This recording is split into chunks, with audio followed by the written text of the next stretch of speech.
जब से मेरे पति मर गए ना दोस्तों, तो तब से पता नहीं मुझे क्या हो गया है। ज़िंदगी पे क्या भरोसा करना है। उनके बिना जीने का इच्छा तो मिट ही गया है। लेकिन मेरी ज़िंदगी में भगवान मेरे कंधे पे बहुत सारे काम और बहुत सारी जिम्मेवारियां दे दिए, और उन सब में से सबसे बड़ा जिम्मेवारी है मेरे बच्चे। जब इस दुनिया में मेरा कोई नहीं है, कोई नहीं हुआ, तो मेरे बच्चों का कौन है। मेरे बच्चों का तो मेरे अलावा कोई है ही नहीं दोस्तों। और अपने खुद के शरीर पे क्या भरोसा करूं। पहले था कि मेरे पति हैं, तो अगर मुझे कुछ हो भी जाता है तो मेरे बच्चों का ख्याल रखने वाला एक था। लेकिन आज मेरे सर पे कोई नहीं है। यूँ बोलिए कि बड़ों का साया नहीं है। तो अपने बच्चे के लिए मैं सोचती रहती हूँ हर पल कि आज अगर मैं अपने बच्चों के लिए कुछ नहीं करूँगी तो कल दिन मुझे कुछ हो जाएगा तो मेरे बच्चे कैसे जिएंगे, कैसे रहेंगे।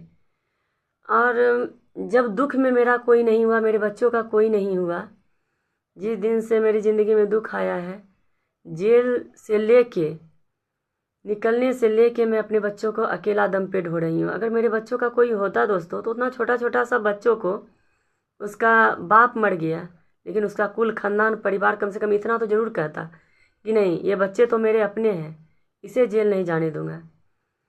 लेकिन एक माँ होने के नाते मैं चाहे अच्छी हूँ चाहे बुरा लोग साबित कर दिया, फिर भी अपने बच्चों को लेके ढो रही हूँ।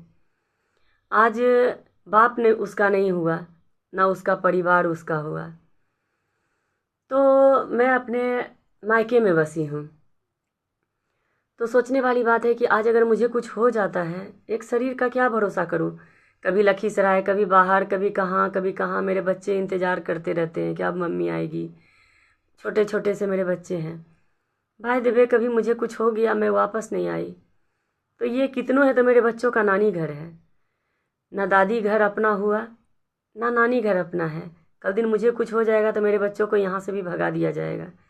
सबसे ज़्यादा इम्पोर्टेंट काम है मेरे बच्चों के लिए घर बनाना। मेरा अपना सगा कुछ नहीं है, ये मेरे पापा मम्मी दादा दादी का घर है। मैं अपने बच्चों को अपना घर देना चाहती हूँ, जहाँ मैं मर भी जाऊँ ना तो मेरे बच्चों को कोई नहीं भगाए। मेरे बच्चे वहाँ कमा के भी किसी तरह से खा ले, लेकिन मेरे बच्चे ना अपने दरिहार पे बोझ बने, ना अपने नाना नानी पे। अरे जब दुख में कोई नहीं देखा, तो बाद में मेरे बच्चे अपने पैरों पे खड़ा रहे, मेरी तरह किसी पे बोझ न बने। मेरा साथ दीजिए दोस्तों, ताकि मैं अपने बच्चों के लिए सब कुछ कर सकूं।